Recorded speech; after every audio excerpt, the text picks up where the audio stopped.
T20 ലോകകപ്പ് ടീമിൽ wicket കീപ്പറായി ആര് വരും? സാക്ഷാൽ MS ധോണിയുടെ വരവിന് ശേഷം ഇന്ത്യയിൽ വിക്കറ്റ് കീപ്പർ ബാറ്റ്സ്മാൻമാരുടെ ആധിക്യം തന്നെയുണ്ട്. സഞ്ജു, ഇഷാൻ, രാഹുൽ, ഋഷഭ് പന്ത്, ജിതേഷ്, KS ഭരത് തുടങ്ങി പ്രതിഭകളുടെ ഒരു കൂട്ടം തന്നെയുണ്ട്. എന്നാൽ ഇത്തവണ ഇന്ത്യൻ വിക്കറ്റ് കീപ്പറായി സഞ്ജു മതി എന്ന് പറയുകയാണ് മുൻ ഇന്ത്യൻ താരമായ സഞ്ജയ് മഞ്ജരേക്കർ. സഞ്ജു പ്രതീക്ഷകൾ നിറവേറ്റുന്നു, സ്ഥിരത കാണിക്കുന്നു, ഉത്തരവാദിത്തം ഏറ്റെടുക്കുന്നു.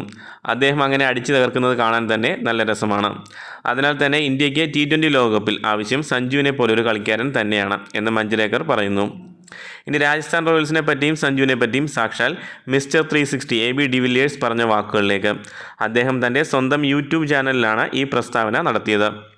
വളരെ മികച്ച ഒരു നായകൻ്റെ കീഴിൽ രാജസ്ഥാൻ മികച്ച ഒരു അടിത്തറ കെട്ടിക്കഴിഞ്ഞു. കപ്പ് ജയിക്കുക എന്നത് അവരെ സംബന്ധിച്ചിടത്തോളം വലിയൊരു കാര്യം തന്നെയായിരിക്കും. അടുത്ത ഒരു 6 വർഷത്തേക്ക് IPL രാജസ്ഥാൻ ആധിപത്യം തുടരാനാണ് സാധ്യത.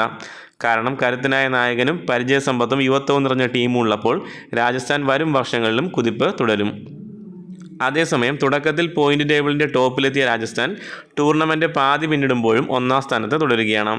ബാറ്റിങ്ങിൽ ബട്ട്ലർ, പരാഗ്, ഹിറ്റ്മെയർ, പവൽ, സഞ്ജു എന്നിവർ മികച്ച ഫോമിലാണ്. ബോളിങ്ങിൽ ചഹലും ബോൾട്ടും മികച്ചു നിൽക്കുന്നു. സഞ്ജുവിൽ നിന്ന് 2-3 മികച്ച ഇന്നിങ്സുകൾ കൂടി ഉണ്ടായാൽ സെലക്ടർമാർക്ക് അദ്ദേഹത്തെ അവഗണിക്കാൻ കഴിയില്ല. മലയാളി ടീമിലുണ്ടായ 2 ലോകകപ്പും ഇന്ത്യ ജയിച്ചതാണ്. സഞ്ജു ടീം ഇന്ത്യയ്ക്ക് ഭാഗ്യം കൊണ്ടുവരട്ടെ.